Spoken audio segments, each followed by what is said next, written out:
Hello, everybody. Hi, and welcome to today's session on digital rights. My name is Rob Lindsay. I'm head of programs for the space. I'm a white middle-aged man sitting in an over-familiar box room that has been my office for the past couple of years. Good afternoon to all of you. We are just getting started. We're just letting everyone come through from the waiting room. Do say hello and say hello. Let us know who you are and where you're joining us from. If you use the chat for that, that would be great. Everyone apart from the speakers today are currently muted due to the large number of us here today. I'll do a little bit of onboarding first of all as well. If anyone needs to use captions, we are being joined by the fantastic Jen. Thank you very much, Jen, who is providing captions today. And if you press the CC button and select show subtitle, you'll be able to view those. Fully adjustable captions are also available via the link that my colleague has just popped into the chat as well. Thank you very much. And thank you very much to Risha and to Angela as well. And hello to everyone. Wonderful to see people saying hello in the chat. Thank you for joining us here today. We've got an awful lot to get through, so I'll give an introduction to those of you who aren't familiar with the space first of all. We are a digital agency set up in order to help people create fantastic work digitally and connect it to the audience that it deserves as well. We do this through a number of different strands of support, including this webinar series, resources available online as well, and our digital projects and commissions. We've commissioned more than 300 in 4 years with online and broadcast audience reach exceeding 30 million sessions, over 800, and with over 800 organizations accessing our support. As I say, this is one form of that support, so do check out our website to see how else we can help you. Fantastic. Well, look, as I say, we've got an awful lot to get through. You're going to hear from a number of speakers today. We're going to be handing over in just one moment to Jamie Smith, who has joined us to give an introduction to digital rights, the different aspects of it. We'll also then be hearing from Alex Hancock, music supervisor, who will be talking specifically about audio and audio specific challenges as well, particularly with third-party content that you might want to license, and how the digital projects differ so enormously from work that's done within a venue. We will then have a screen break, you'll be very glad to hear, after which we'll come back and we'll hear from Lottie Gazard, who will be talking specifically from her experiences working as a director, a producer, a production manager, and talking about how to practically approach all of these rights elements that you might have to deal with. There will be opportunities after each speaker for a short Q&A session as well. If there's anything that you'd like clarified or to pick up on, please use the chat to drop your questions in there as well. And huge thanks to everyone as well who's already sent through questions in advance at the point at which you booked. Well, I'm confident we'll be able to cover all of those as well. We'll then have a bit of time right at the very end of the session as well, where we'll bring all speakers back for a group discussion and again keep those questions coming in as well. All right. Well, look, without further ado, as I say, we've got a lot of ground to cover, so I'm going to hand over straight away to Jamie Smith. Jamie, if I can ask you to turn on your mic and camera. Hi, thank you for joining us, and if I could pass over to you just to give a short description of yourself and then to kick off proceedings. Thank you. Brilliant, thanks Rob. Apologies if you can't hear me properly, or I need to be a bit closer. Just shout, put the hand up if you do need me to move a little bit closer. My name's Jamie Smith. I'm a partner at Sheridans. I'm a partner in our interactive creative team, and I work with a lot of creative studios, right from design studios to large immersive tech companies, experiential design, and a number of theatre production studios and creative studios underpinning them all. So work with a range of studios right from the small to large, and the idea of this talk was really just to give a brief snapshot of IP and really sort of getting people in the mindset of how to extract value from projects and things that should be really sort of looked at the start of projects or as you go into a relationship. So if I think we've got some slides, if we could just jump to the next one. Ooh, I think we lost the slide. Yeah, we could just move on to the next one. So the idea is really just to, as you're coming on your journey, and you may be right at the start, you may be an individual working on a creative script, you may be a studio looking to sort of move and exploit some of your previous projects, or you may be sort of looking and saying, actually, what we want to collaborate with partners, we want to come together and bring our respective studio skill sets to develop some content. And the idea really is sort of this snapshot here, this slide. IP can permeate through any studio or any form of creative activity or any activity in that sense. You could be a content production studio making immersive content. In that sense, the IP is developed across the content you're creating. You could be a tech company creating hardware or plugins or tech solutions that provide value. And here I've given an example of the VR industry, but that could be to the creative arts sector in general, to any theatre studios, technology. Or you could be a service company that facilitates delivery of, say, immersive experiences. You could be technical support for lighting, for example. You'd be coming up with new lighting solutions. And we've got to come on to obviously music, but again, all of the music supervision and composition that goes in. So again, the idea is IP is yes, it's not tangible, you can't touch it, but it exists as a creative in everything you sort of touch and work on. Somewhere, somehow, IP is being created. So if we could just move on a slide, please, thank you. So really, when we talk about IP with clients, we sometimes find that clients, well, sometimes find, quite a lot of the time, find that the conversation is coming at quite a late stage in the project. You've either been engaged, you may have been engaged as a freelancer to work on the project, you may have been engaged as a creative studio, or you may have commissioned individuals and they may already be working on the project. And IP comes along at a later stage, and that's really sort of the mindset we're trying to sort of change, or trying to get people in the mindset of, prior to a project starting, sit down and think, what are the key practical points to consider and deal with, especially where you're collaborating with an IP. Start to think at an early stage, what IP is being created. And I say this could cover all sorts of areas. It could be film, you could be creating a film together, you could be creating a theatrical production, you could be just simply working in your bedroom on a script for the next TV series. You could be creating some new characters, you could be creating some animation. So really trying to sort of do a mind map. What is being created here? What am I actually working on? What's my output? What am I delivering? Or what are we bringing together? If we look at this production as a collective, what's all the inputs that are going into this? Then start to think about, well, what pre-existing IP is there? That's important because, say, for example, again, you're looking at using some materials. Well, who owns those rights? Who wrote that script a few years ago, or who wrote that book? Or is there some software you need to run this? So someone has some rights somewhere and may prevent you from utilizing your project, or you need to at least license that content from them. Then thinking about, well, who's exploiting the IP? Am I just passing this to a company who are going to exploit?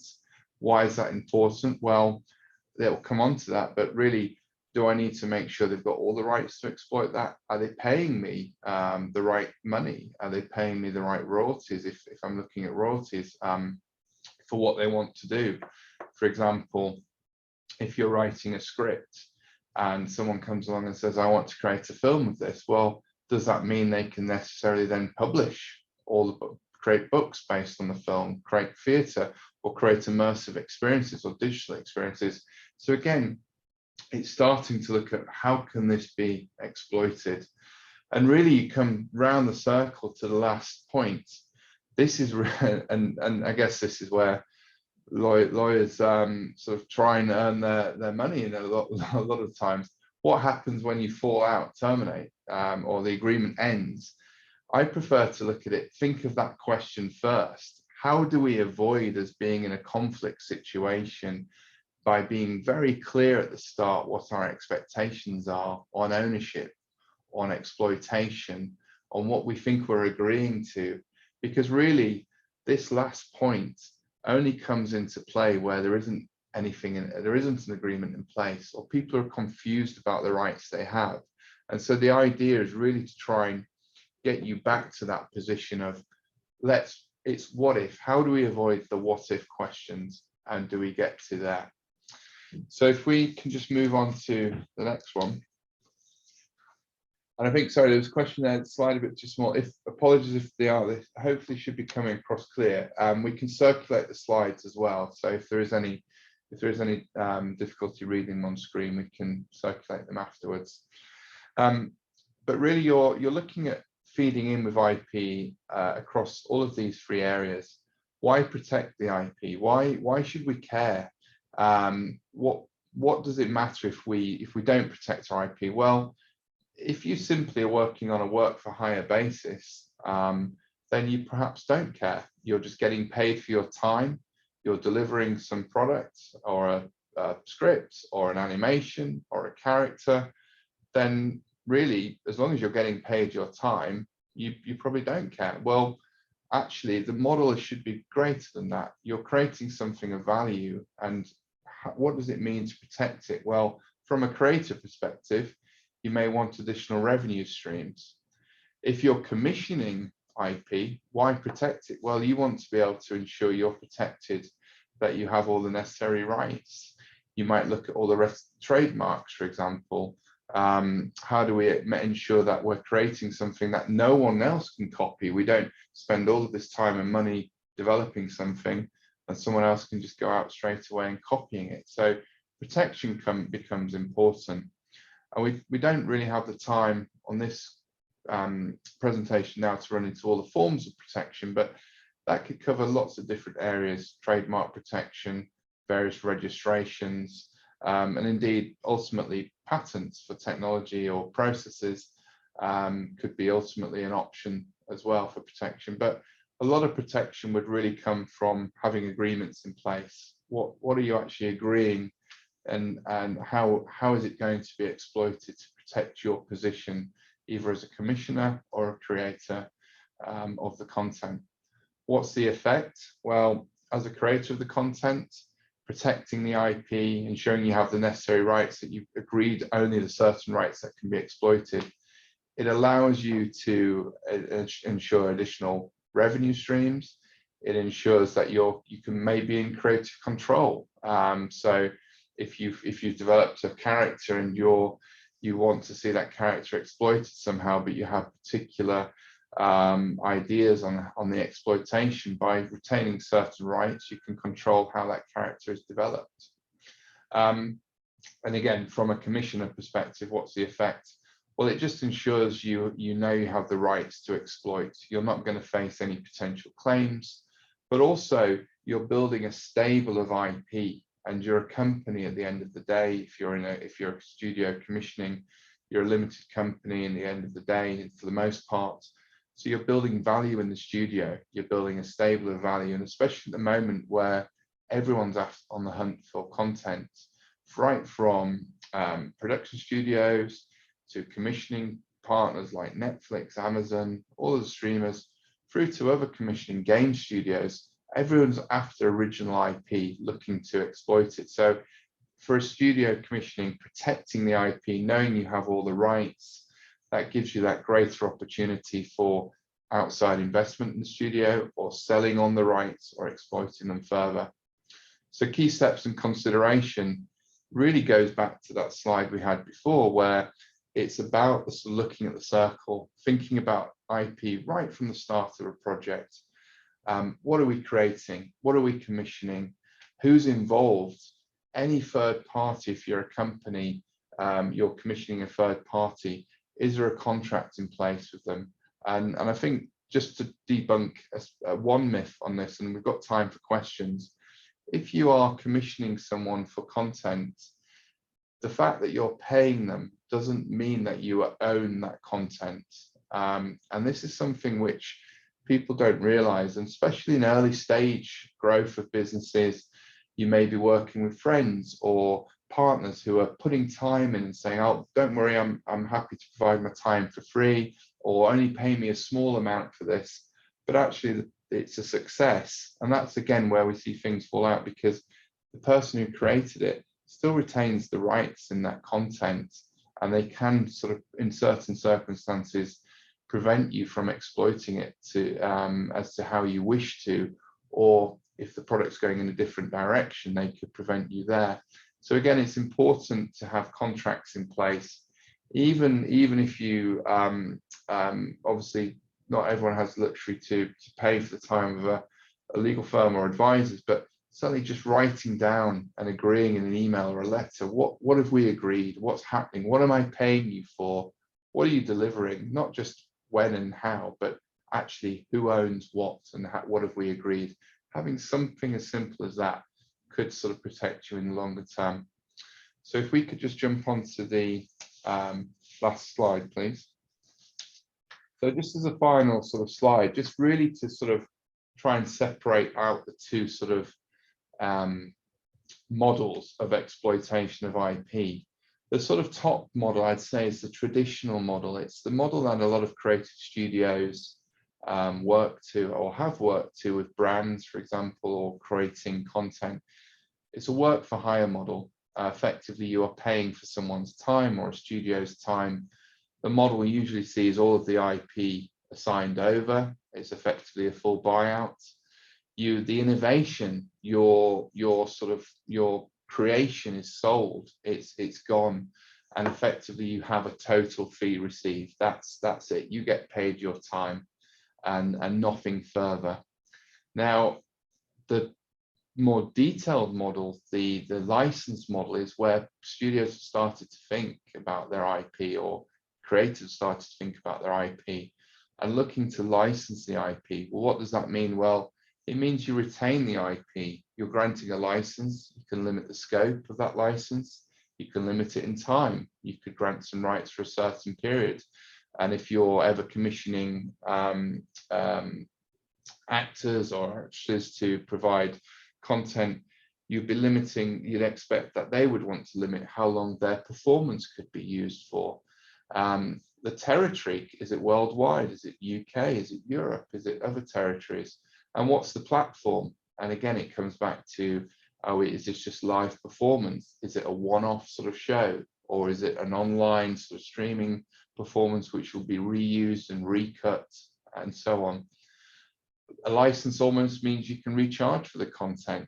You may agree exclusivity with someone for a particular book or a particular piece of content, but actually that individual creator could then say, well, I'm going to license it to someone else to use for other purposes, or to develop the game based on this. If you're a creator, you can also get additional revenue streams, as we said, from existing from your content. But also, if you've commissioned content and you have commissioned it on a work for hire basis, you could license that content out. If you're a theatre production studio, for example, you could look at different ways of licensing the content you create, whether that's for live streaming, online streaming platforms, for video educational content in schools, for example, or other immersive contents, new platforms coming through, AR, VR viewing platforms. You could license that content. And a license almost allows, if you are a creator of content or even a commissioner looking to then license that on, it can almost give you a smooth revenue graph in a way, rather than a work for hire where you're a project by project based. You license and you can start to smooth out some of those peaks and troughs so that you know you're putting your IP to work. And it's like IP really is like any other physical asset. You've got to look at it in terms of that position. We have an asset. What can we do? If it's just sat in the corner, not doing anything, it's not really maximized. but treat it as tangible property. Write down what you have. How is it being exploited? What can we do with that? Let's say start that at the beginning of conversations or projects. Start to do that, because if you leave it too late, it almost becomes a conversation that's either too late to have a meaningful impact on, or you've missed an opportunity to maximize it. So I think that's all really I had time for. Appreciate there's a lot to take in, but more than happy to take some questions now, and I think we may have some time at the end as well. Thank you, Jamie. That's fantastic. You've covered a fantastic amount of ground there as well. And yeah, I think as a kind of introduction to IP, both as an artist and also as I suppose someone who has IP to offer to someone else, and at the same time someone who's looking to secure it for others as well. That's fantastic.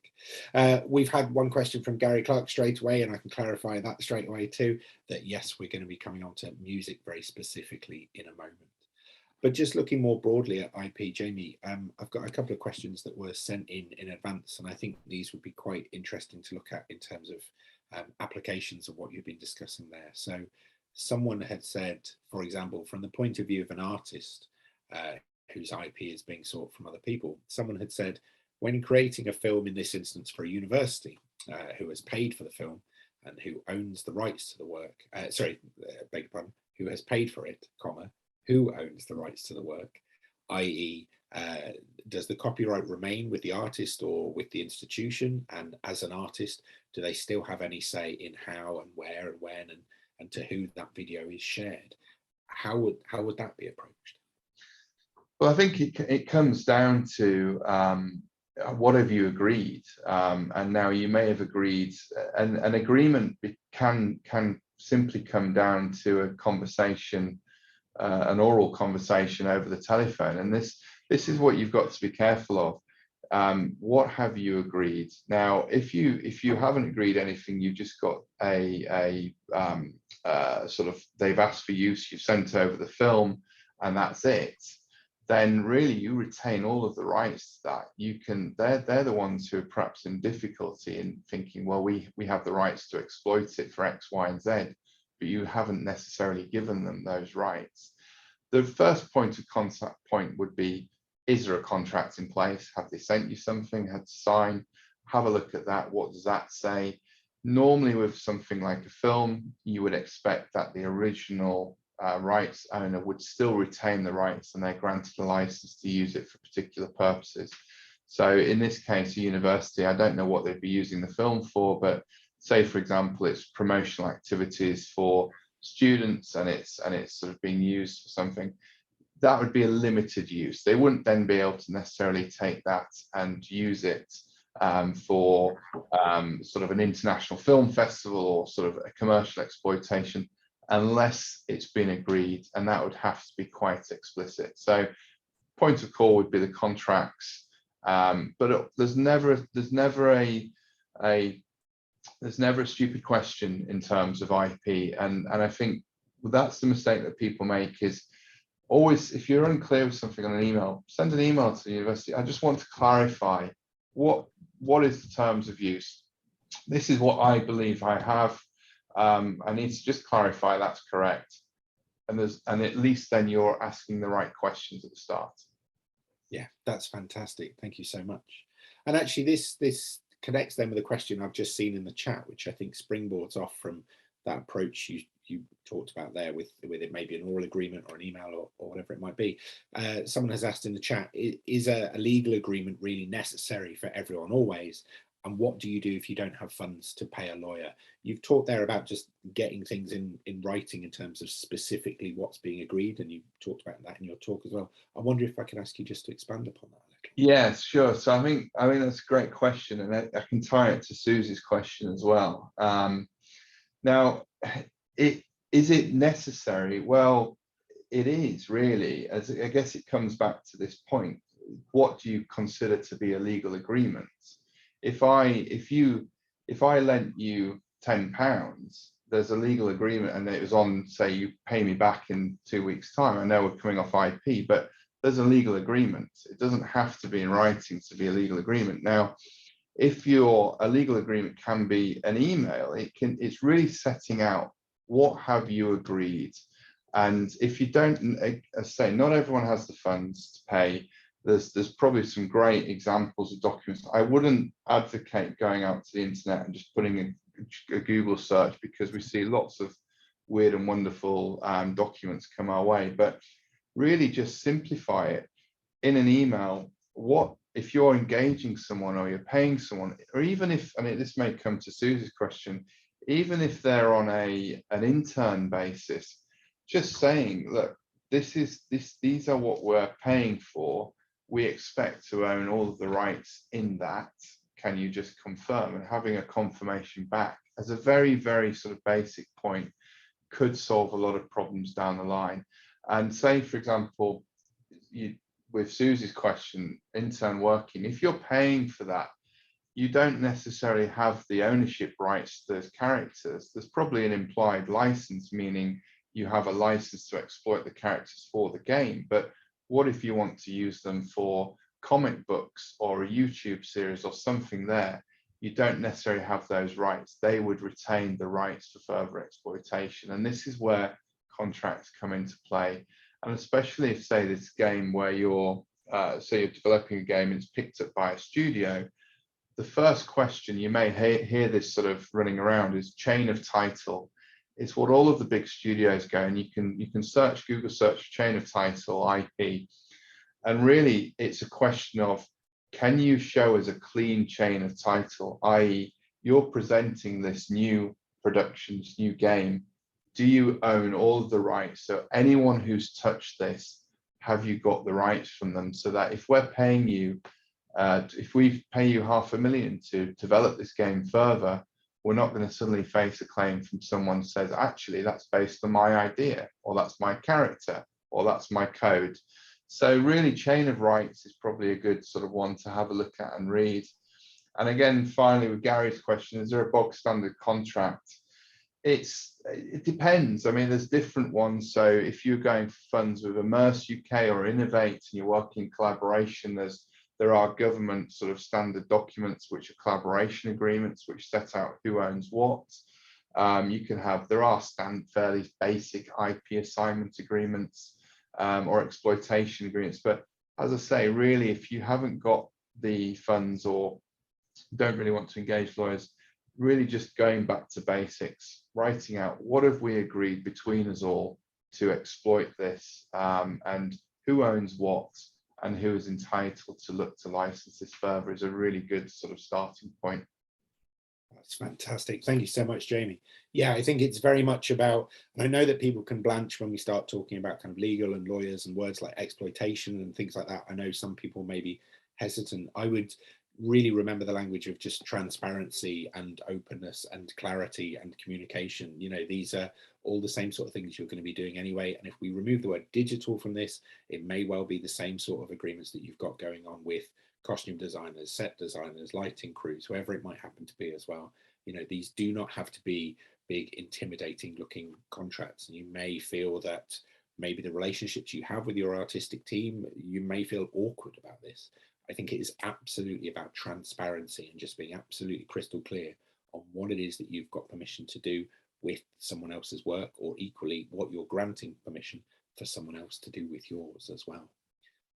I can see a range of questions coming up here as well that I think it might be useful to save for the end to bring everyone else in. But one thing I did want to say very, very quickly was one final question for you, Jamie, as well, before we move on, was just about kind of costs, really, I suppose. Are there any kind of recommended pay scales for payments or approaches that people can take? I know a few people have made reference to a few links in the chat, which is fantastic to see as well. But just if there was any kind of starting point. Someone, for example, has said, how do we look for acceptable rates for dance or theatre artists? Or, you know, they've talked about equity and ITC as well as maybe starting points. Yeah, I mean, so I think you've got a question that covers multiple areas in sense of, I guess, if you're working on a work for hire, for example, or you're sort of not being paid any further license fees, then there are various organizations, equity and various other organizations, I'm sure Rob will probably talk about it on the music side, who look at what are equitable rates for payment, for day rates, for shoots, for example, for capturing. There isn't really, I mean, there isn't necessarily any enforceability. The US is slightly different. So if you're filming in the US and there's unions involved, there's a very different sort of scale there. But in the UK, it's really about fairness. And I think this just comes to the point I was trying to make. Do you feel there's been an exploitation of what you've done? So certainly if you record something for free, or you're asked to do a script or develop animation for free for a week, and it's on the basis that this would just be great for your experience, and then that goes on and is used in lots of productions, you're going to feel exploited, and quite rightly so. So it's a question about, there may be a free model. You may actually say, actually, I will work for free, but I'll retain the rights and I'd like a license. So if revenue streams do come from this, we can license that. Now, in terms of that side, is there a stock answer? Not really. I mean, it depends on what's been licensed. A book, you could just be starting, you could have written the first book, and there's a great film opportunity that they're only going to offer you £10,000 to use the book. Now, is that low? It could be low if it's a huge success, but equally, on the flip side, it's going to get your name out there. Does it then sell more books if you retain the book rights? So it's all a negotiation and a balance, and starting to think, play the what ifs. If I get this, what happens, and what do I retain? So I'm sorry there isn't a stock answer there for exploitation, but I think that's the point of it. It's all a negotiation, really, within reason. I mean, you're not going to get millions and millions unless you're a named author, but within reason. Yeah, that's fantastic. Thank you, Alex. And I can see a few more people again. Thank you. People are putting thoughts and entry points, and certainly the approaches that they've been taking into the chat as well. So we're talking here about artist union rates as well, and we've got a link to the government IP site as well, links to licensing organisations for clearing rights, artist memberships as well. That's fantastic. Thank you very much to everyone. Well, look, we're already starting to creep a bit over time, so without further ado, I'm going to say, Jamie, thank you so much, and Jamie will be back at the end as well to join the group discussion. But next, following on from the question we had, we're going to talk specifically about audio. So I'm going to hand over to Alex Hancock. Thank you, Alex, for joining us to talk specifically about music. If I could ask you to give a brief introduction from yourself, and look forward to hearing what you have to say. Thank you. Sure, cool. I'll share my screen as I have a PowerPoint for everyone. So as today I'm going to talk to you about sync licensing, so using other people's music in your project. It's an introduction.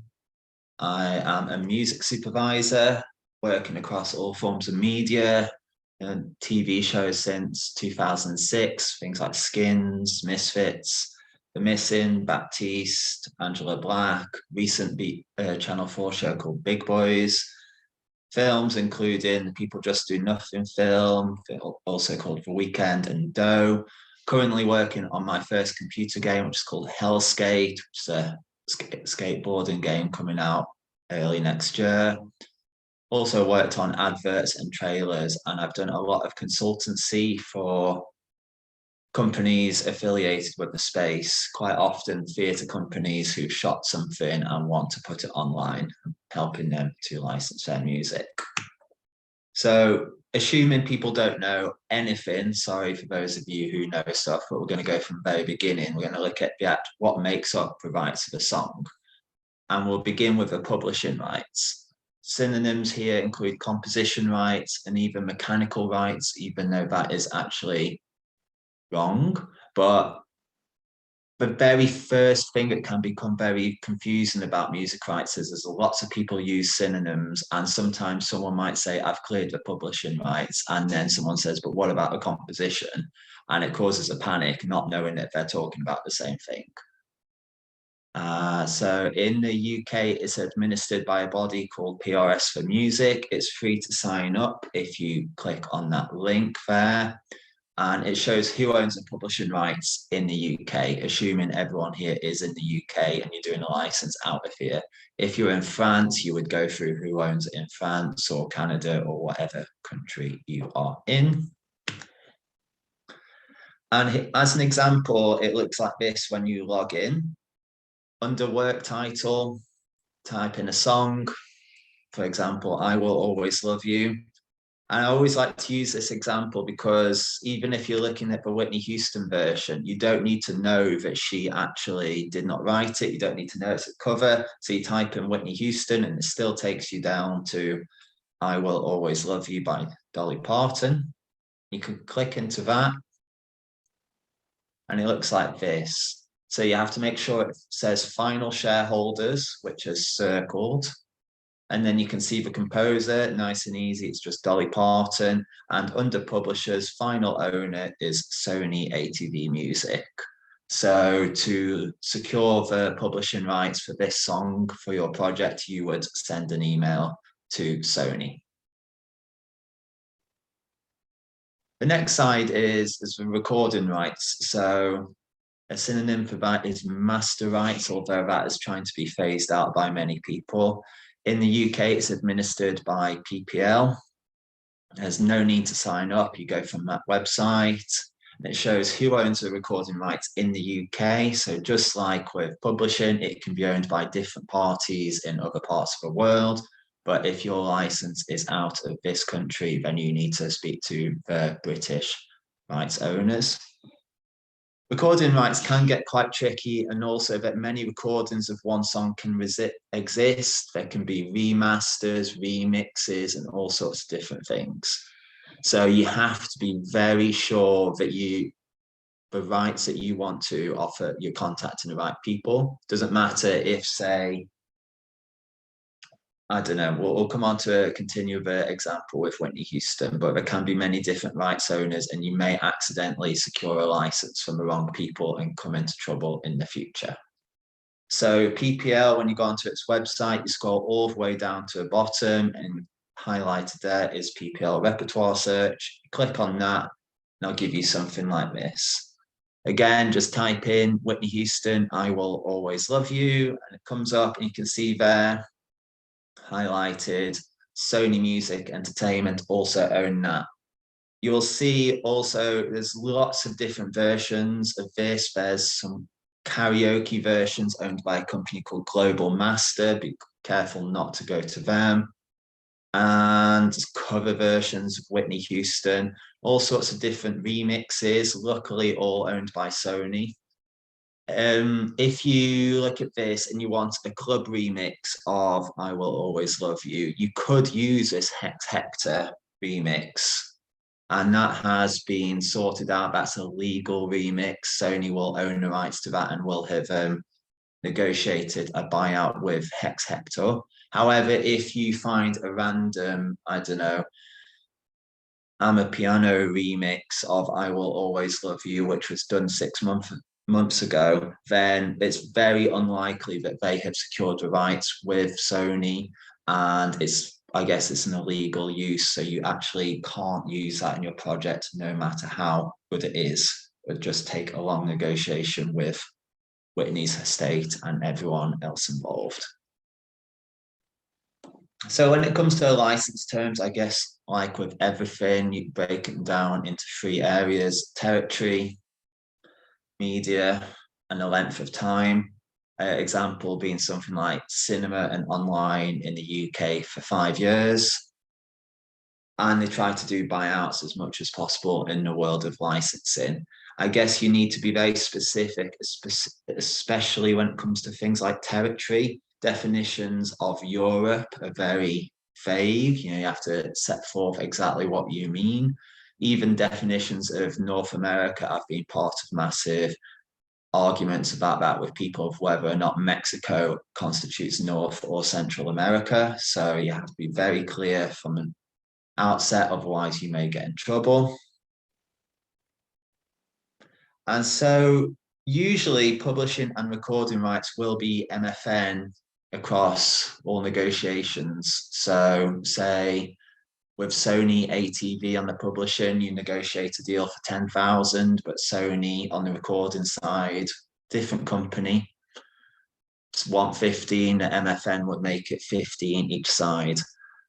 Also, you can have songs MFN across a project, and this can either help or hinder your negotiations. Sometimes if you've got a very small project, but with lots of songs, and you say everything will be £500 a side, MFN, and then it could actually help you. It could be nice and easy. Everyone's like, okay, we're not being cheated.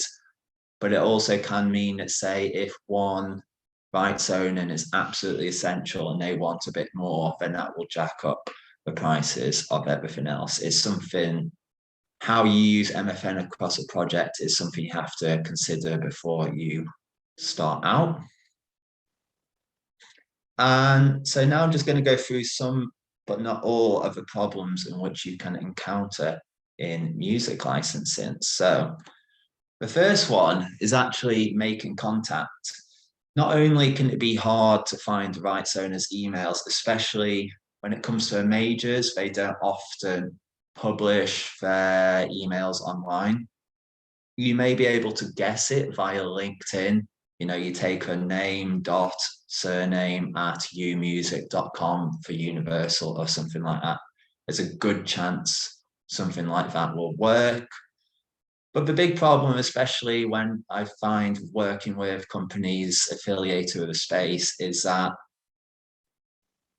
the staff at these majors are often so overworked, it's really hard to get their attention. My friend Sarah, who works at Universal, said something like she gets 100 licensing emails a day, which she can't answer. And so they just build up, and she has to pick and choose what she will click on, what she will dedicate her time to. Because ultimately, these staff are working on commission. They will have their set basic rate of income each year, and if they hit a certain area, a certain number, and then they'll get their big bonus. That's the sort of thing will come from like the big TV shows, big films, and adverts, rather than doing some negotiation for £200 and they for look over you. So that's what I was saying. And quite often now, many of the big labels, you know, the majors, Universal, Warner, Sony, and the big publishers, they have minimum fees. And this is regardless of terms. It's £250 just in the cover, negotiation, contracting, invoicing. You know, I've come across this very many times where it's like, oh, it's only going to be out one show on the BBC and one cinema or something, but it's very tough. They just won't go below certain prices after a while. And again, as said, this means still these small projects are very low priority for them. So time can quite quickly become a factor. You're always at the bottom of their work queue. So because of that, you need to be very clear from the get-go on exactly what you need, because any changes can both either confuse or frustrate rights owners. And I'm having that exact sort of problem now, where we've already done a deal and then people have changed their mind. They've forgotten that something wasn't asked for at the beginning. It's for such a small fee, and you can tell they're quite frustrated with me. And we have to start it all again. You have to really anticipate everything that's going to happen rather than just thinking what's happening now. Another key consideration is always what we define as internet. So geo-blocking versus worldwide internet is really important. And also limiting what we consider to be online, because in many ways online is pretty much everything now. It can really reduce the fee. So if you said something like Vimeo and YouTube only, that will guarantee that your project's not going to be on Netflix and all the other big streaming platforms. So the next big problem is when there are multiple publishing rights owners. This, especially in the world of sampling, and co-writers can split an already small fee. So if we're thinking about that £250, and then some people only own a few percent of the song, that you're sending people emails, having them to sign a contract and all of that something for what could be £2, £3, £4.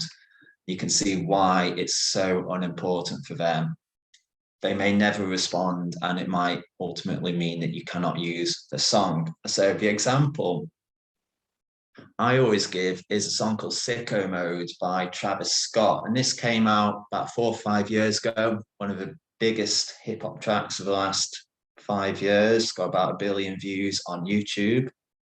And so if you wanted to use this in a project and you'd looked at the publishing rights, this is what it looks like. So the first problem is we can see here, there's already 0.33% unknown claims on this song. How?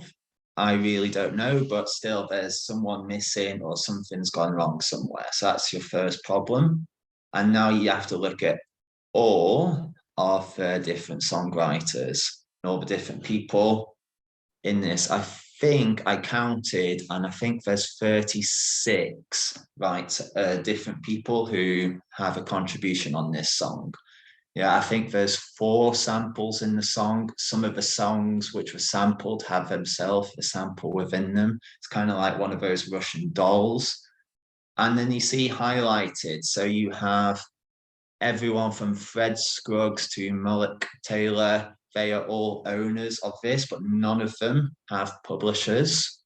And so you would need to send direct emails to all 6 of those people, as well as emailing all of these different companies who would then in turn speak to all of their writers which they represent. So ultimately, I think you need about 14, 15 different companies and people to all agree on a fee. Think about some of these people are going to have tiny percentage, compared to what people like Travis Scott and Drake and Notorious B.I.G. would have. So I think ultimately you're never going to get this done. And there's many other songs which are very similar to this. I guess this is just the most extreme case. And the next problem that you can have is the world of uncleared samples, and many musicians and even quite famous ones release songs of uncleared samples. And they quite often may be unwilling to draw more attention to the work, and they don't actually want to sign a contract stating ownership.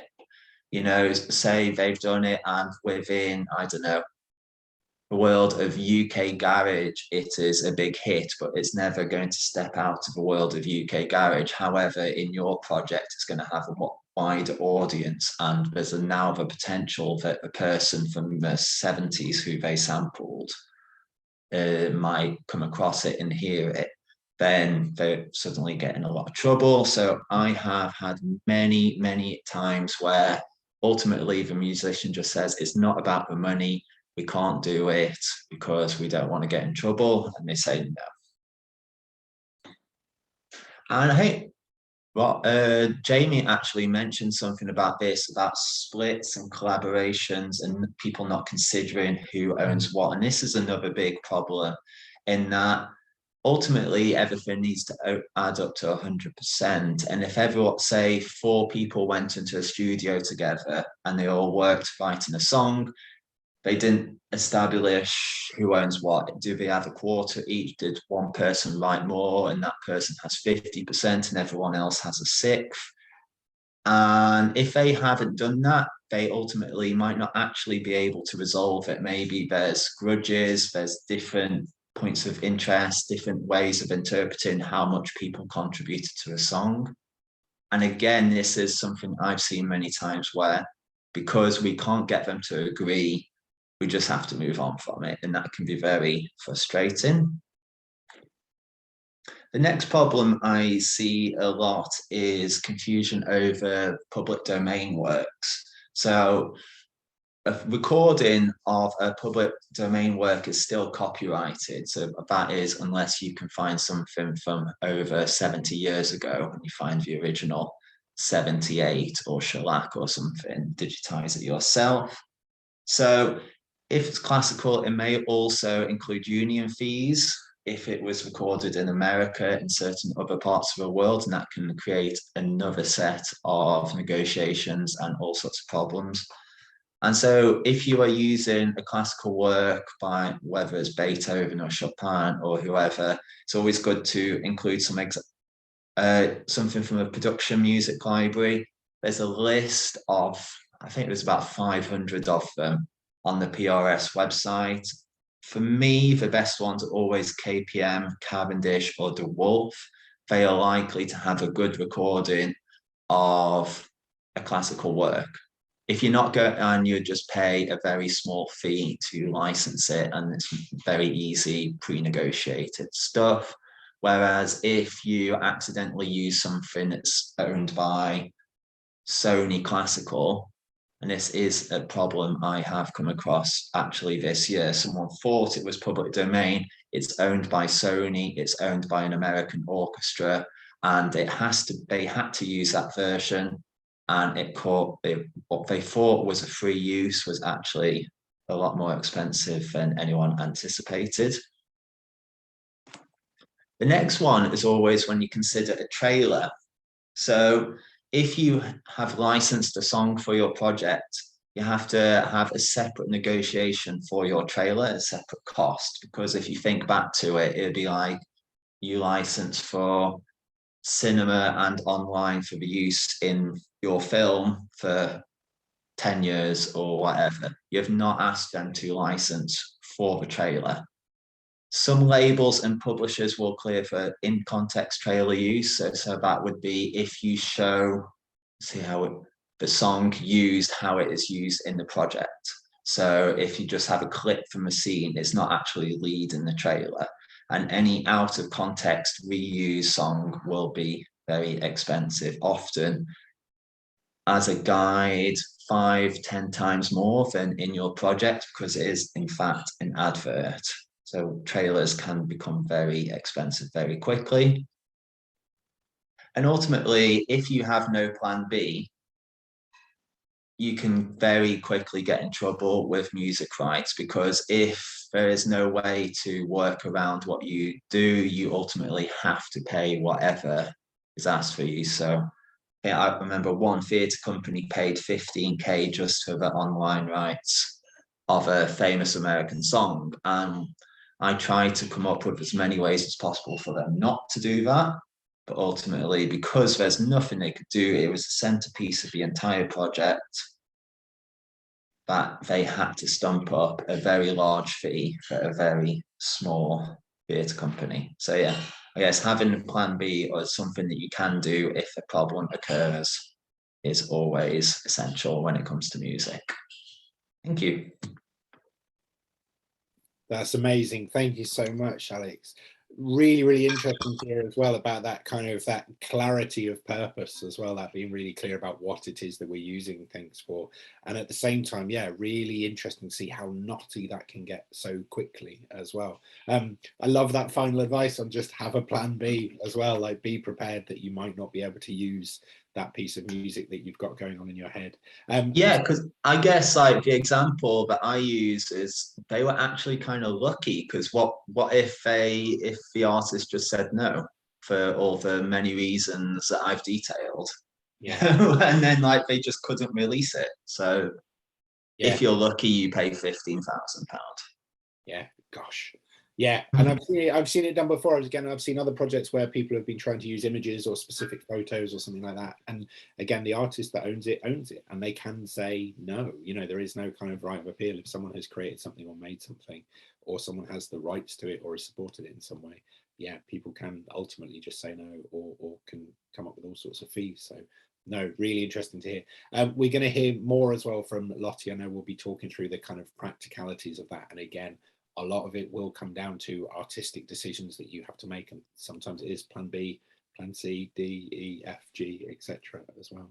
Well, look, we're running a little bit over time, but I did just want to acknowledge a couple of questions that we'd had very briefly before we make a screen break. I think the first one you've covered. So someone had talked there about how do you find who to approach regarding music of someone who's died. Again, it looked from the example that you gave us with the Whitney Houston song and Dolly Parton and so forth, there are places to go that will show what estate something has moved over to as well. So I feel like we've covered that one.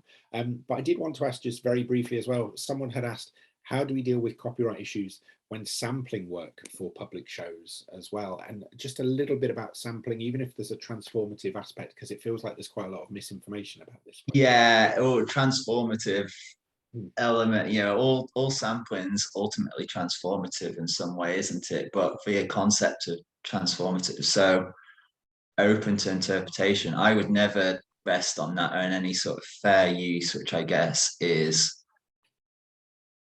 very open, very tough. I was like a legal writer, his name's Lawrence Lessig, and he's like, fair use is only open to people if you've got 5 million to fight it in court. Yeah. So Drake won a fair use case a few years ago, but that's Drake, and I don't think anyone here is on his financial level. So yeah, absolutely. Yeah, never rest on, unless you're when it comes to sampling, it's going to be a derivative work. You need to seek permission from copyright owners, the publishing owner always, so whoever you can find via PRS. It will ultimately be a negotiation, it's up to them. Is it 10%, 50%, 70% is how much you use of the work? Do they want an upfront fee? Sometimes they might hear your song and just say, it's just a remix and we want to keep 100%. And again, that's based on so many different factors. Who's the artist? Who are you? How, all the different things. If you use a recording is really important, in the history of hip hop, all throughout the 80s, before all the sampling cases started going to court in the early 90s, and you'd use the actual recording of, I don't know, James Brown or Aretha Franklin or something. But then in the 90s, where they started getting in trouble and people like Dr. Dre started doing re-records. And so Dr. Dre would go into a studio and re-record for David Axelrod or whatever he was sampling. And he would have the recording rights for that because that was done by him. Yes. And he would only have to clear the publishing. So I guess ultimately you are in negotiation with the publishers, and if you use a recording rights owners.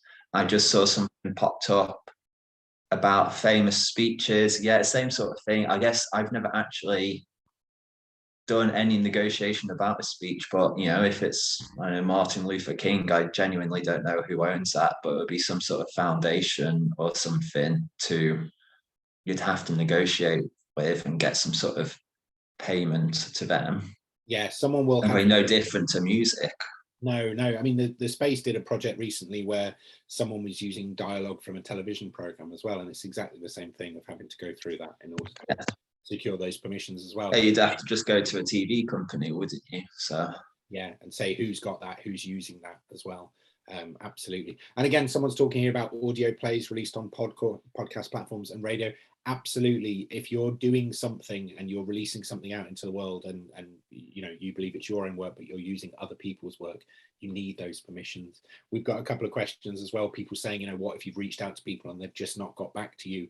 You do need that permission from people. Even if you've kind of worked hard and you've really, really tried, if you just can't get through to someone, you really do need those permissions, because where it starts to get slightly difficult is if you've sought permission and they've received that email and they haven't responded and you go ahead and use it, they've then got a paper trail that you acknowledge that you didn't own that and that you've got to use it anyway. And that can start. Yeah, in my 16 years of doing this, I've only once seen a company saying, we've tried so much, let's go ahead and use it.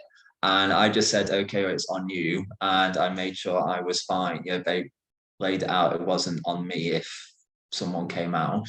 And I think they got away with it. But yeah, we really tried. And sometimes you really can't find it. So it's just risk taking, isn't it, at the end of the day? Completely. And I mean, and just very, very quickly, because we will do this screen break at the top of the hour, we'd had a question here from someone said, we're releasing a recording of a live performance of classical opera by Rameau on demand for a month. We're working with the conductor who created his own edition of the work, which has not been registered with PRS/PPL yet.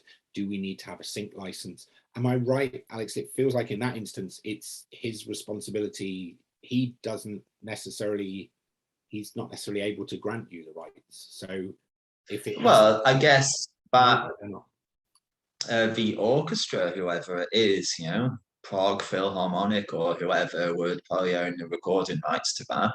Okay. And assuming it is an out of copyright opera, something like, I don't know, Wagner or whatever, then that'd be fine, but they'd have a copyright of the arrangement. But if it's something a lot newer, I don't know, John Adams, then you'd have to go to John Adams's people or whatever. So Same sort of process as whether it's Whitney Houston or opera. Yes. You know, you can just apply, you know, who wrote it, who recorded it, who owns what can you find out?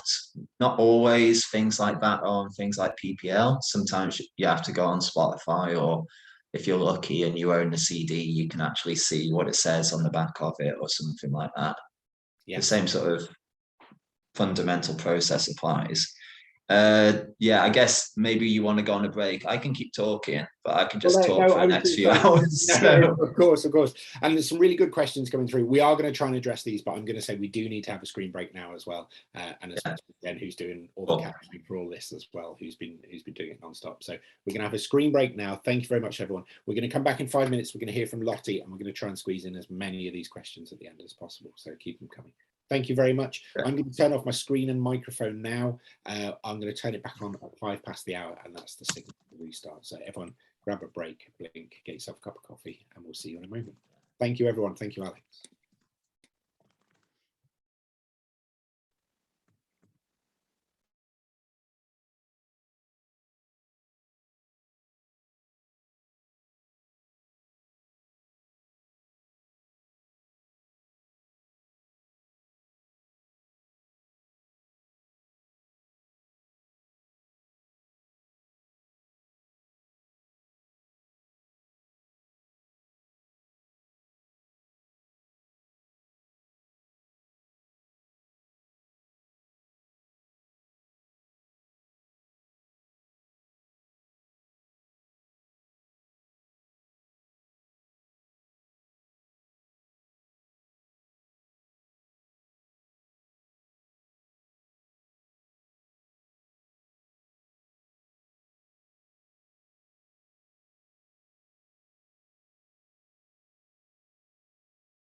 Start again quite promptly, but if you are walking back from a kettle or anything like that, please don't spill, please don't scold. We'll start very slowly. Just I think there's a nice bridge, a point that's just been made in the chat there, where someone said, following on from the discussions about music rights, and again, huge thanks to Alex, someone had said, what if you have a character humming a song? And Alex has said, you do still need to clear the publishing rights. Someone composed that melody. It's there's a nice creative approach to this, though, where I know if you watch lots of programs like, I think The Simpsons, there's one example of this, where quite often if they have a character like Homer walking into a scene humming something, they'll deliberately stipulate that he has to hum tunelessly, that he's not allowed to hum a recognizable melody, which means they don't have to license anything. The side effect, of course, is that the voice actor who plays Homer Simpson then gets a composition fee directly to him as part of his existing contract as well, which is quite fun. But yeah, it's one creative alternative. Again, we talked about plan B, plan C, all of these different things that I think would be really good to talk through as well, because as a few people have acknowledged in the chat, this can seem quite scary, this can seem quite intimidating as well. So what we're going to do now, without further ado, is introduce Lottie Gazzard, who's going to come on and join us and talk about her own experience as a producer, as a director, working on a number of different productions, and talk about some of the challenges that she's faced and some of the practical advice that she has for all of you who are looking at digital projects as well. Lottie, when you're ready, if you're able to put on your microphone and camera, and I will also acknowledge to everyone that we are thundering through our available time as well, but we will try and get through as many questions as we can at the end. Fantastic. Lottie, if I could please hand over to you to give us a brief introduction to yourself, and then it'd be great to hear what it is you've got to share with us today. I will do. Thank you so much, Rob, and thanks so much to Jamie and Alex as well. I mean, it's just fact we could talk for hours about this stuff, so it is fascinating. So hello everyone, thanks so much for coming. I'm Lottie. I've basically worked in TV and content production for over 30 years. The last 20 of sort of over 20 years just working mainly in music and arts productions, firstly with the BBC and then lastly as a freelance producer and director and line producer. So I work across lots of different areas of music, arts, performance, documentary, many different genres. And just to give you a few examples, so I've just finished directing dream job for me, directing Simon Rattle and the LSO, and I'm just about to start work next week on Westlife live to cinemas from Wembley, the Edinburgh Tattoo and Carfest. So it's never a dull moment and a nice mixed bag of things that never end. So we could, I mean, literally, as Alex said, you know, we could go on for hours. There's so much involved in the world of rights, and nobody ever knows everything. So it's that whole thing of we can always only ever do our best to know what we know and advise you accordingly. So what I'm going to do is really just sort of take you on a whistle-stop tour, really, of some of the elements that you might need to think about when you're planning any show. I'm going to share with you some of Lottie's useful rules when you think about rights, and just give you a few examples of things that have happened, my approach to rights, and hopefully demystify a little bit of the perceived difficulties. And as Alex said earlier, you know, some of you will know some of this, some of you may know all of this, some of you may know none of this. So we're sort of coming from a very basic, we'll start at ground zero and just run through as many things as possible to help you really. So when I start on a show, I usually start very early in the production process. So I come on to a show and I've either got a treatment or a draft script to break down, and that breaks down into all the individual elements for production. And that includes any elements that may attract rights. So that helps me plan the schedule, helps our team plan the budget, and I actually really love that part of the process, that initial planning everything process. So my main principle about paying rights is that rights are right. Rights that are the right thing to do. If someone's created something, they should be rewarded for that. And as well as being paid initially to create that element, they should also be recompensed if someone else wants to use an existing element of theirs as part of another project. So rights are right is Lottie's first rule. And the best piece of advice that I can give you is to learn to love the principle of rights right from the beginning of a development process. You know, think of it, it's a good thing. It's never a bad thing. It is intimidating, it is scary. And, you know, Alex has struck fear into all of us with the world of music clearances. But it's the right thing, and it's a good thing, and it can be a fun thing as well. So learn to love it and start as soon as you can, embrace it as soon as you possibly can. It can be time consuming, and it can involve tricky contractual negotiations, as Alex has just talked through in the world of music, and that principle follows in every other aspect, that people are really, really busy. People are wanting to clear things for as much money as they possibly can. So smaller things tend to get put to the bottom of the pile. It's not personal. And it's very difficult sometimes because you think your project is very worthy and you want to get it cleared, but unfortunately everyone is very, very busy. So so if you start from a positive perspective, rights are right. I find that quite helpful to sort of maintain the momentum, to make sure that you keep at it, keep trying to clear things, and also just make sure that everyone is suitably recompensed for their contribution. And also, just to be honest, it is a legal requirement as well, so it has to be done. So you've got to do it, so you might as well enjoy it. So the first thing really when you're thinking about what you might need to clear for rights is be clear about what you want. You may not always know this right up front, but try and get clarity from every member of your team about potential exploitation afterwards, and also what you are clearing for your own particular production. So the key with rights and any negotiation with rights is be aware, be open, and be honest and clear about the usage that you need for that element. So as soon as you possibly can, work out not only how you intend to use the element, but whether you will have any exploitation rights afterwards. Think about how you may want to use it subsequently. So again, as soon as you can, as early as you can in the editorial development, right from the get-go, just start thinking about what is it being used for, what context? Context is everything. So is it being featured? Is it the main event as part of your show, or is it just something in the background? Because there are different clearance levels for the importance of the element within your production.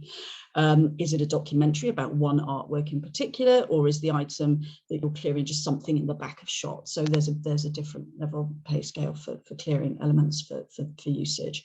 And then depending on how the item is to be used in your program, there's potentially different levels of clearance requirements for that. The duration, how long is it going to be featured on screen? There are, if you are just literally showing something in the back of shot, there are things like flash fees where you can pay a lower fee just for using that. But obviously if you're featuring something, it's a main element and sort of classifies as a performer in your show. The platforms that you're intending to publish on. Again, you may not know all of this up front, but try and break it down into what online platforms you want. I think Alex mentioned that, if you can limit it to certain online platforms, you can sometimes get slightly lower fees. Will the people accessing it require pay? Will they need to pay to access it, or is it free viewing? Because that also can have bearing on contractual negotiations and fees. The length of the licensing period, do you just need to license it for a year, 5 years, 10 years, or in perpetuity? So again, each of those levels requires a higher payment the longer you want to license it for. How many cycles you need it for? Is it a one-off show, a repeated program, or something available for a certain number of months or years? So the length of the license is also important to know. And then commercial exploitation afterwards. So further sales, distribution, any use for merchandising. The key with all of these, if you can get a buyout for everything, all rights in all media and all usage, it's a wonderful thing, but very, very difficult to achieve that. And then the final thing, I think Alex also and Jamie touched on this, is the territories that you're clearing for. So is it just for your home country? Is it for Europe? Is it for the world? Is it North America, Central America, South America? So be very, very clear about the territories that you're clearing for, because some items will be possible to clear for certain areas, but absolutely won't be for others. So depending on the territories that you need to cover, you can clear rights for one territory, but maybe not all, and you may then need to create different versions of your program with certain elements cut out if it gets to that point for the different territories. But obviously that has a knock-on for your scheduling or budget. So again, as soon as you know what you need, try and get clarity on that. Quite often, I mean, certainly in the arts world, I would pretty much always create a UK and an international version with different elements in. But again, if you have international versions, they may need additional subtitling. So just be aware of all the different elements that may be needed for non-English speaking countries. I had a gala at the Royal Opera House where we had one work. Most of the works were fine, but suddenly in the middle of it, there's one that we absolutely couldn't clear for. So we just snip it out and create a different version for that. So big element of the programs that I work on is performance. And obviously performance is quite complicated, and there are many, many aspects of rights clearances within performance. So with performance capture, so with regard, I mean, just thinking about the Rameau opera that you mentioned earlier, the first thing, really the main thing with any performance is to clarify, is it a grand rights work? Is it a small rights work? And get that level of rights clearance confirmed by all the rights holders. So just to give you an example, if I'm handed a treatment and it just literally has one line on it saying a dancer walks onto a stage. So a dancer walks onto a stage. So what are the things that we might need to break that down into? So first of all, there's a dancer. So the dancer will need contracting for their performance and then potentially for any commercial exploitation afterwards. Dancers have different levels. There are principals, there are soloists, there are character artists. There are also sometimes acrobats, jugglers that appear on stage who are contracted slightly differently. So every performer in that in the show will need to be contracted separately. What is the dancer wearing? The dancer will inevitably be wearing a costume that probably has been designed by someone. So you've got costume design elements in that. What's on the stage? Is there a set? It may be a set, it may be a projection, it may just be a still used, but all of those elements will attract rights as somebody will have designed those. The lighting, quite often the lighting design is copyrighted. So the lighting designer will normally need a fee for the actual capture and the potentially residual rights after that. What are they dancing to? Alex has just got into great detail with the music side of things. Is the music live? Is it taped? Are there musicians in it? Is it electronic music? So all of the different aspects of the music, of what they're dancing to. And again, if it's speech, it's still something that somebody has recorded at some point, so they have the right to be recompensed for that. And then what are they dancing? Are they making it up? Is it choreographed? If it's choreographed, somebody's choreographed that. And even movement control now, quite often the movement control people will require a fee. There are assistant choreographers, there are can't even say it, repetitors who sometimes need contracting depending on the work. So just all of those elements to check.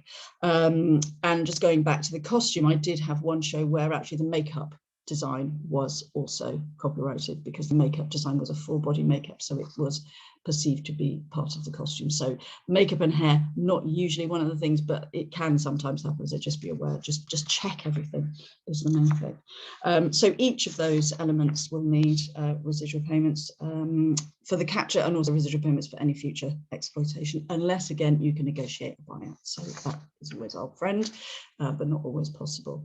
There are ways of shooting performance in a slightly less expensive way. I mean, obviously the most expensive is shooting it on a stage with an audience as part of a show. You can film rehearsals where they're not wearing costumes, which cut costume, set, lighting design out of the equation immediately. And you can sometimes negotiate much lower fees for the dancers if you're filming rehearsal or even dress rehearsal sometimes. So that's always worth bearing in mind. Excuse me. That would be if you were capturing a live performance. So how about if you are buying an archive of an existing performance or someone else's a historic performance? And yes, unfortunately, all of the above still applies to that.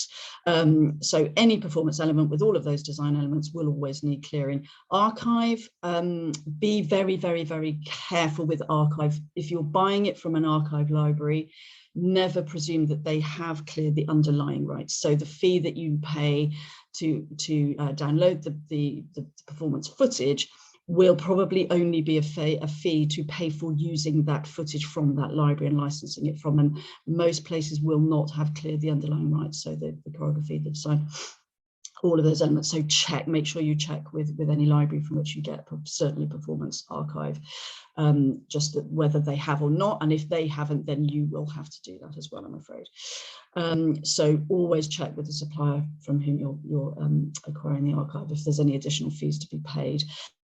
They may not be aware of it, but again, it's your responsibility to make sure whether their clip fee includes underlying rights or not. And again, with buying archive footage, I mean, most websites, you have to actually stipulate the usage of that as well. So again, knowing how you'll want to use it in the future is very important to make sure you get that included in your bundle of rights with the license fee of just physically downloading the performance archive. A big area. So moving on from performance, we're now moving on to artworks. So artworks, trademarks, logos, and also stills of artworks, just to talk through that. So essentially, I think of artworks as basically anything created by an artist. So painting, a print, sculpture, digital artwork, new media art, and NFTs now as well, and also images, stills of those artworks as well, all come under the same area. Literary copyright is another thing, but I don't think we've got time to go into literary copyright today. But literary copyright, just be aware, also authors and written works have clearance requirements too. There is a general rule that once the artist has been dead for 70 years, copyright disappears. It is a very general rule, and the majority of the time it absolutely does apply, but sometimes copyrights can be bought up by other people. So just always check, never presume anything. So it's not 100% secure. It's a pretty good guide, but just check everything. Trademarks and logos, company icons may be registered as copyrighted items. So if you use them, you need to pay a copyright fee for those. And just a quick BBC specific note is I think most of you probably know, if you're making anything for the BBC, no trademarks, no logos, anything at all. So all of those will have to be cut out. So if you want to use any of those images in your filming, so those rights payments to film that image must be cleared prior to use. So before you turn over, you've got to make sure that you've got that permission in place. So it's relatively easy to consider those elements being heavily featured for your program. So if it's a specific documentary about a painting, you're instantly in the forefront of your mind will be, that's the painting I've got to clear. But don't forget background. Things in the background that you might not spot, something behind, and this is why I've got my wall behind blurred. I have many pictures there. And because we're filming this, we're recording this, it's instantly blur out the background. So if you haven't got the rights to use something in the background, you can blur it out like this. Or you can simply move it, or you can simply shoot in the opposite direction. So just be aware, certainly with a lot of Zoom filming that happened over lockdown, you would be having an interview and nobody was looking at the back of shot to see what was on the wall behind them. So just make sure you look at the monitor, make sure you look at the shot and just see, that looks a bit dodgy. And if you're at all worried about it, try not to use it, try to move. If someone's wearing, a contributor's wearing a t-shirt with Nike on it, ask them if they've got something to change into. It's much easier to do that before you turn over than get into the edit and have to start blurring things out. It's more time in the edit, and also it also looks to me a little bit like you haven't thought about those things in advance. So sort of from an editorial perspective, it just looks like you haven't thought about it. So yeah, just asking people to move, shooting in the opposite direction is much easier. So my next useful rule is don't ignore rights. Never presume you'll get away with it. I mean, Alex just mentioned, you know, there's one in his entire working life where someone's taken the risk. However short a time and element is on screen, not been cleared, somebody will notice it. If you're making a program about something, the chances are that the person is watching that program because it's the subject they're interested in, and if it's an element that you used of theirs that you haven't cleared with them, they will get in touch. So please don't take the risk. I mean, it is a risk and it is absolutely up to you, but it is a risk. And I think, as Alex said, you know, it's a risk that needs to be defined of who is taking that risk, so that your team are protected if there are any issues that come back, that you have one person who is responsible for taking that risk, but please, please, please try not to do it.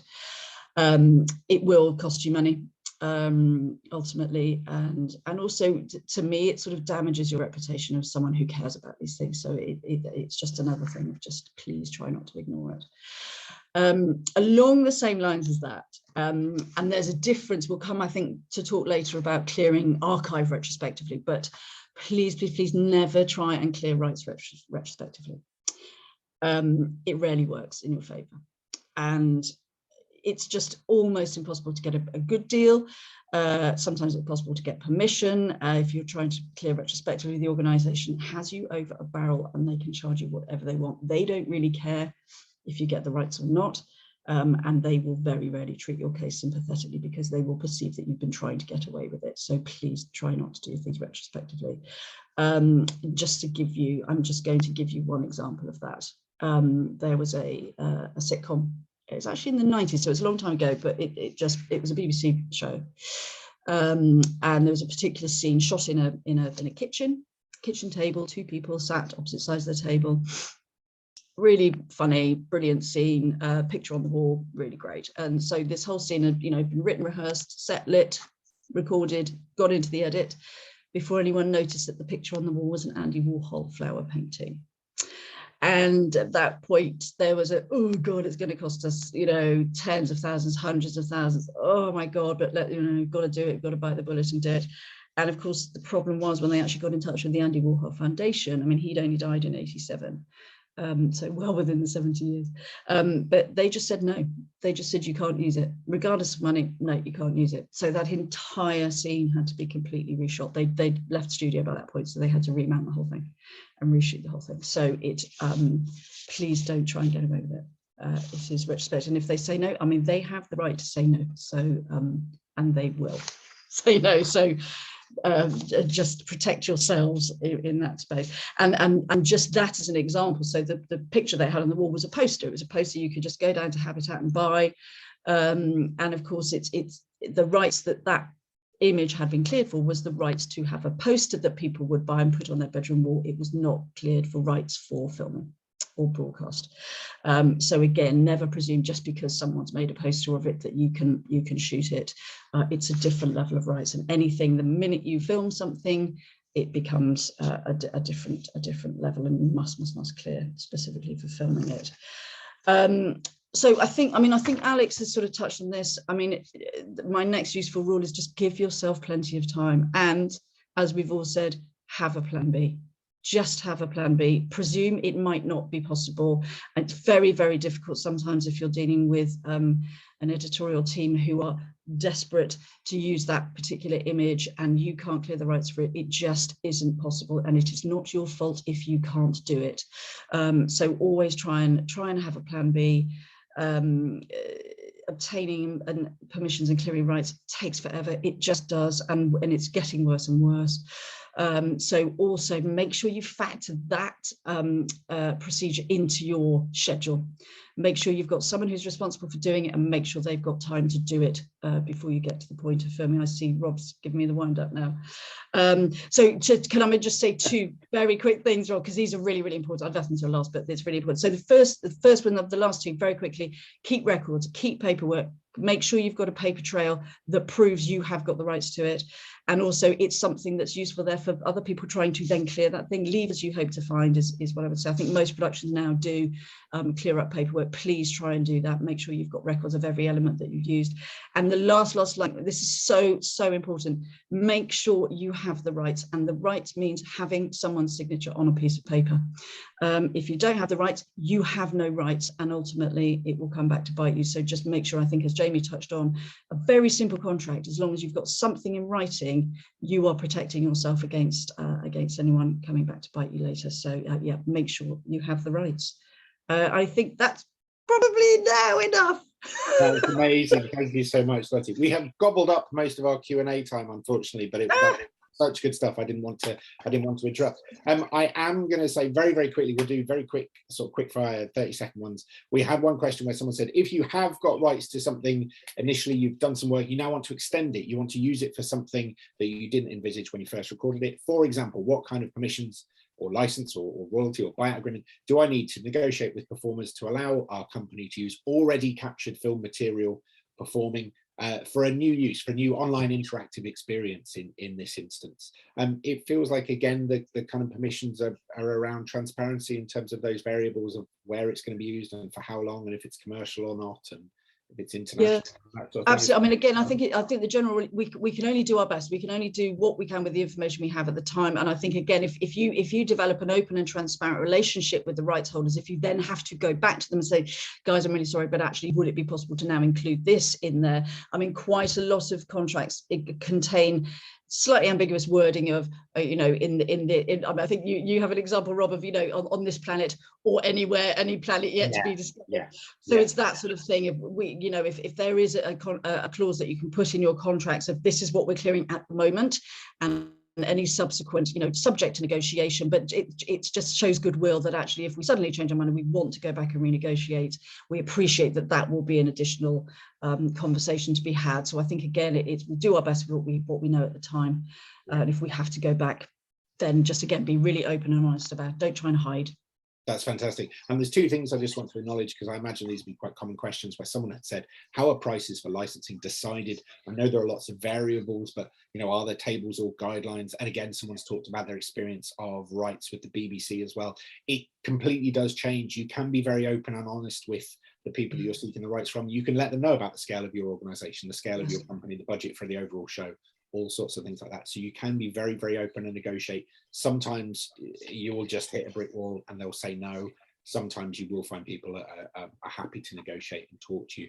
Just be aware they're not obliged to. So those plan B, C, D, etc. are really, really useful to have. We are right at the end of our time, but I am going to say a couple of things. I'm going to ask a huge favor to all of you in attendance today as well. It feels like there's very much the momentum, and it feels like it would be good to do another one of these sessions. This feels like such a big topic. It would be lovely to do one, possibly end of summer into the autumn as well. One of my colleagues is going to put a link to a survey into the chat. The responses from these surveys dictate how many of these we're able to do, what topics we come back and do as well. whether or not we can keep doing this webinar program as well. This feels like such a lively, and again, the chat's been really, really lively. So huge thanks to everyone that's contributed. Please, please, please do just take a couple of minutes to fill in that SurveyMonkey link. Let them know how you found today, because it will absolutely impact on whether or not we're able to repeat this, whether we're able to continue exploring this subject as well. So please, please, please do take a moment just to fill that in as well. My colleague has also said there's a couple of opportunities on the SPACE website at the moment, including a commissioning strand. I would also say we've got a digital rights toolkit on the SPACE website as well, which is a simple, broad white paper, which will give you lots and lots of details there as well. But other than that, I'm going to say, yeah, please do take a look at that SurveyMonkey link, fill it out, let us know that we can keep doing that this is a topic to keep addressing as well. Other than that, I'm going to say huge thanks to everyone who has attended. Huge thanks to Jamie, Alex, and to Lottie. Apologies we didn't get a chance to do the roundtable Q&A, but we've covered a lot of ground there. And a huge thanks, of course, to Jen, our captioner, who has been fantastic, and I'm sure is ready for a break, given how fast we've started talking in this final 30 minutes as well. So a huge thanks to Jen as well. Other than that, I will simply say huge thanks to everyone that's taken part. Once again, huge thanks for the liveliness of the chat, and for those of you who've been able to answer each other's questions. We're going to leave this Zoom call open for the moment, so you can copy any links that you might want to from the chat, so that survey is open. But other than that, I'm going to turn off my microphone and camera and just say thank you very much once again, and we'll hopefully see you soon. All right, take care.